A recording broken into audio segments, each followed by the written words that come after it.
क्या आपने कभी सोचा है कि जीवन इतना कठिन क्यों है? क्यों हमें दुख, असफलता और संघर्षों का सामना करना पड़ता है? और सबसे बड़ी बात, जब हम जीवन की उलझनों में फंस जाते हैं तो हमें कौन सा मार्ग दिखाता है? दोस्तों, यही प्रश्न हजारों साल पहले अर्जुन के मन में उठा था।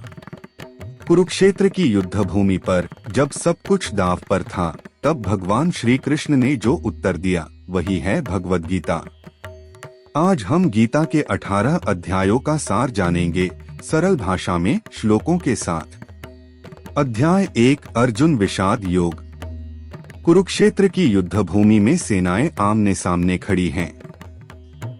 अर्जुन अपने रथ को बीच मैदान में ले जाने के लिए कहते हैं। जब वे दोनों ओर खड़ी सेनाओं को देखते हैं तो उनका हृदय डगमगा जाता है। अर्जुन कहते हैं, गांडीवं स्रंस्ते हस्तात् त्वक् चैव परिदह्यते न च शक्नो व्यवस्थातु भ्रमतीव च मे मनः। अर्थ, मेरा धनुष हाथ से छूट रहा है, शरीर कांप रहा है, मन विचलित हो रहा है। मैं युद्ध करने की स्थिति में नहीं हूँ। यह अध्याय हमें बताता है कि जब जीवन में बड़े निर्णय लेने होते हैं तो अक्सर हम मोह, भय और भ्रम से घिर जाते हैं। यही स्थिति अर्जुन की थी। अध्याय 2, सांख्य योग। श्री कृष्ण मुस्कुराते हुए अर्जुन से कहते हैं, अशोचानन वशोचस्त्वं प्रज्ञावादाश्च भाष्ये गतासून गतासूश्च नानुशोचन्ति पंडिताः। अर्थ, तुम उन बातों पर शोक कर रहे हो जिन पर शोक करना उचित नहीं है। ज्ञानी व्यक्ति न जीवित के लिए शोक करता है, न मृतक के लिए।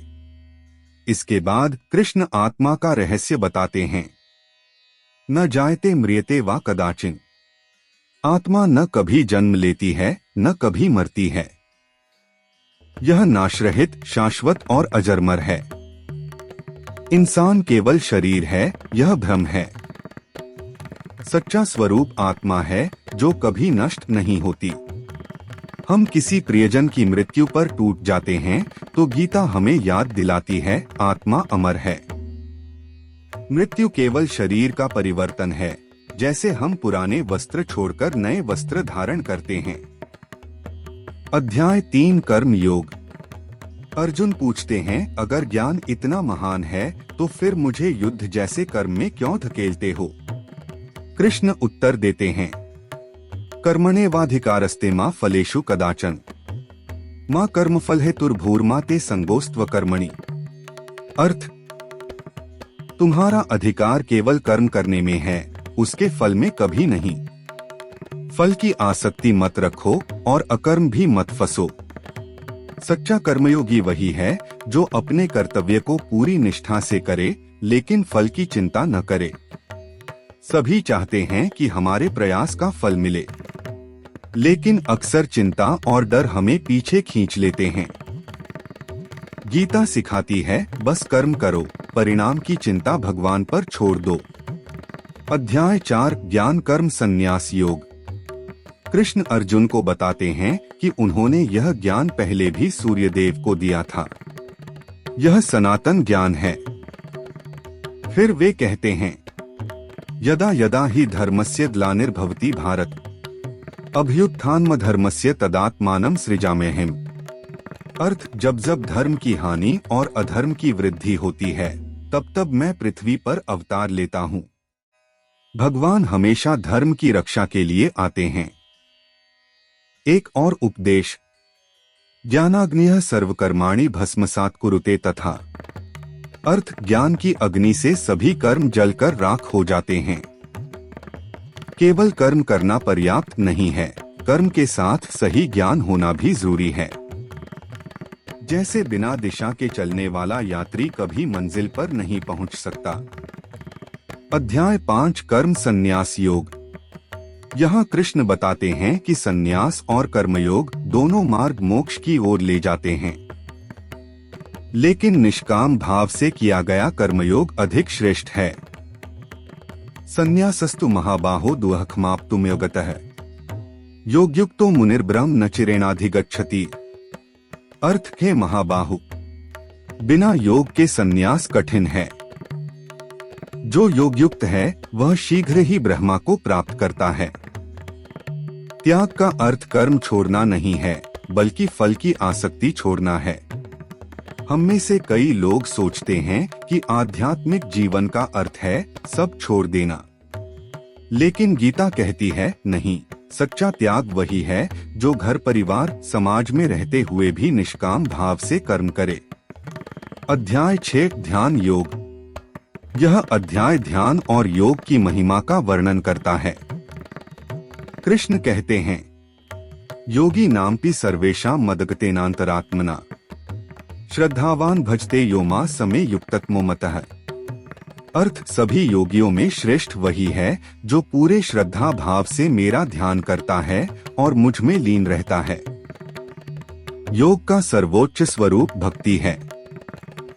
आज की व्यस्त दुनिया में ध्यान ही वह साधन है जो मन को शांति देता है।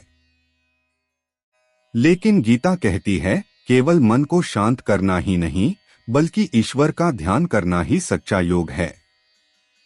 अध्याय 7 ज्ञान विज्ञान योग।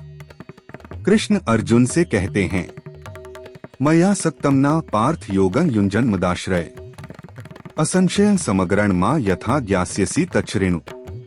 अर्थ, हे पार्थ, जब तुम मन को मुझ में लगाकर योग के माध्यम से मुझ पर आश्रित होकर साधना करोगे, तब तुम मुझे पूर्ण रूप से जान सकोगे। यहाँ कृष्ण बताते हैं कि वे ही समस्त ब्रह्मांड के मूल कारण हैं। 5 महाभूत पृथ्वी, जल, अग्नि, वायु, आकाश, मन, बुद्धि और अहंकार सब उन्हीं से उत्पन्न हैं। वे कहते हैं, बहुना जन्मना मन्ते ज्ञानवान मां प्रपद्यते वासुदेव सर्वमिति स महात्मा सुदुर्लभ। अर्थ, अनेक जन्मों के बाद जो ज्ञानी मुझे ही सर्वस्व मानकर मेरी शरण में आता है, वही महात्मा वास्तव में दुर्लभ है। हम जीवन की उलझनों में फंस जाते हैं, तो ज्ञान और विज्ञान दोनों का संतुलन आवश्यक है। केवल पुस्तकीय ज्ञान पर्याप्त नहीं है, बल्कि अनुभव और भक्ति से ही सच्चा ज्ञान मिलता है। अध्याय 8 अक्षर ब्रह्मा योग।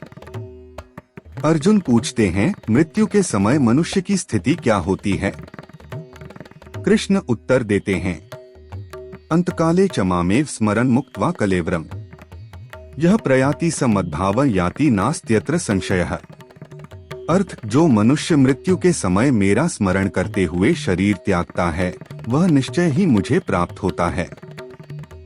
अंतिम क्षण का स्मरण ही भविष्य तय करता है। हम सब अपनी पूरी जिंदगी में धन, पद और संबंधों का पीछा करते हैं, लेकिन मृत्यु के समय हमें केवल वही याद आता है जो हमारे हृदय में सबसे गहराई से बसा हो। इसलिए जीवन भर ईश्वर का स्मरण ही सबसे महत्वपूर्ण साधना है।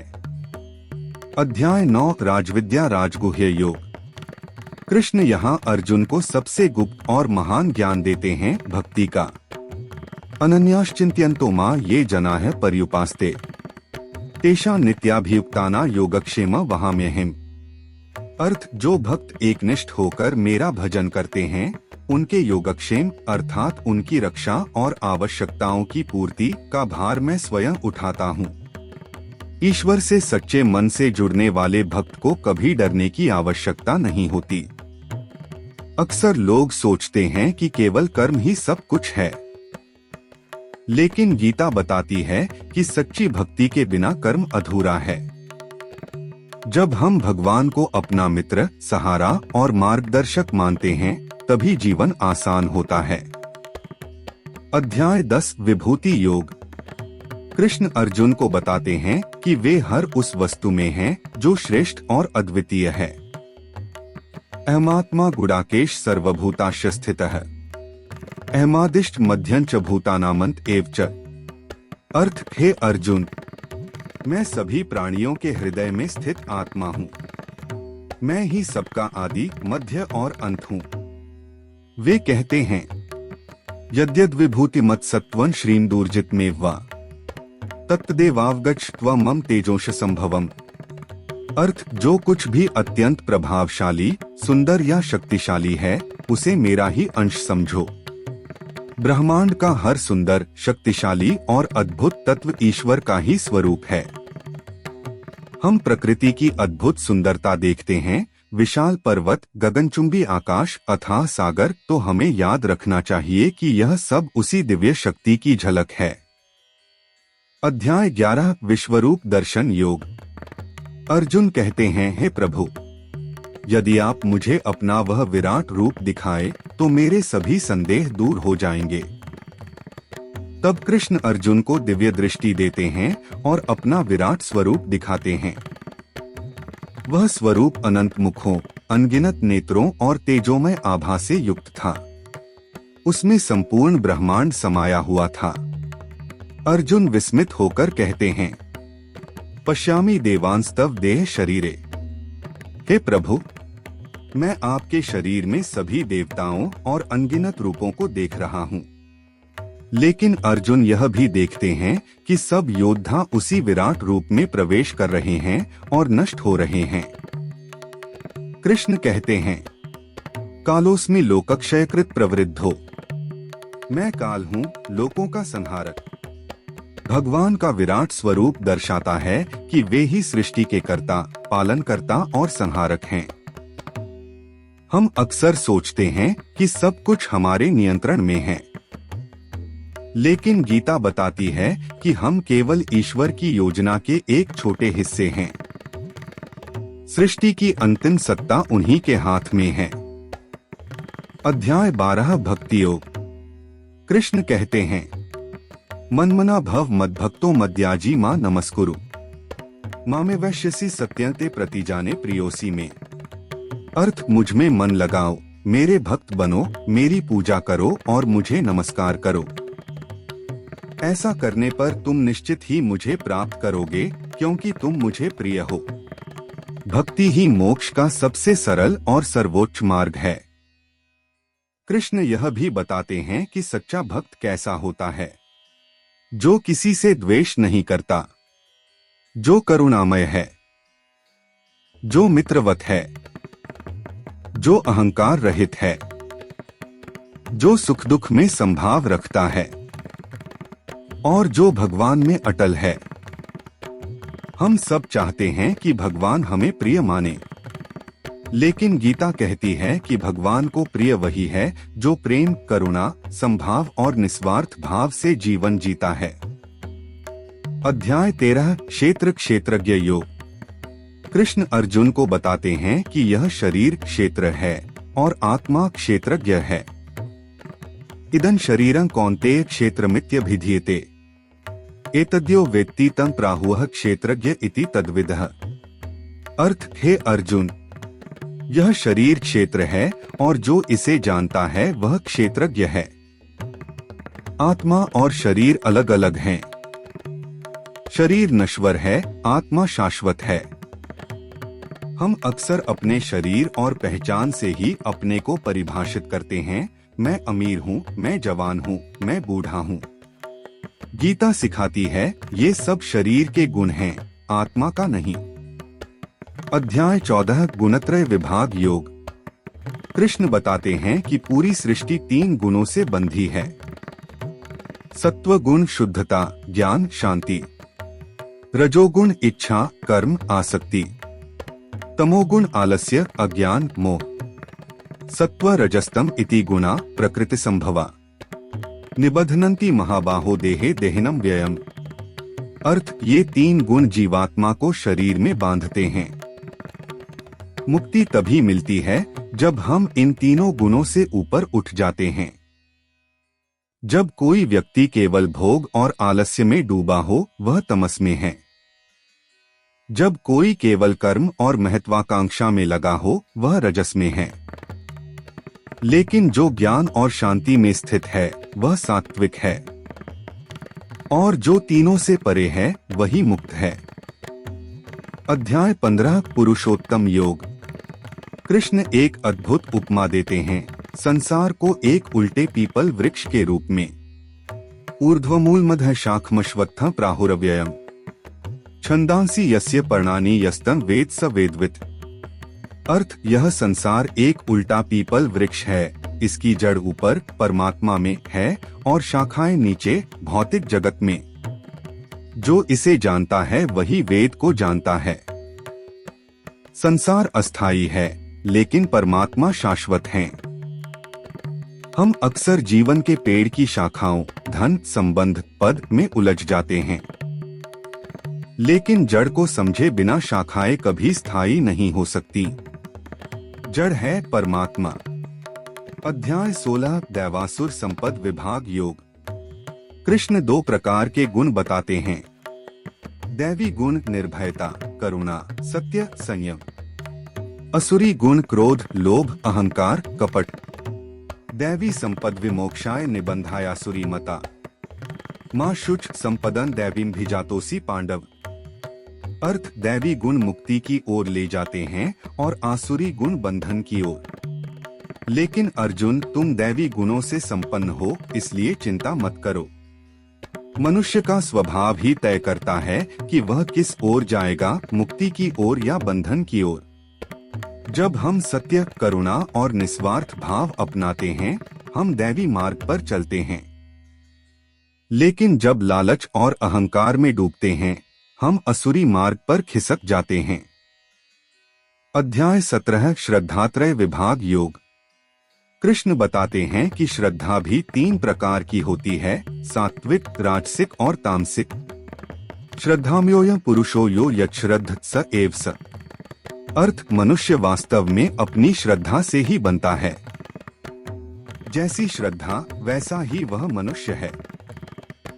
हमारी आस्था और विश्वास ही हमारे जीवन की दिशा तय करते हैं।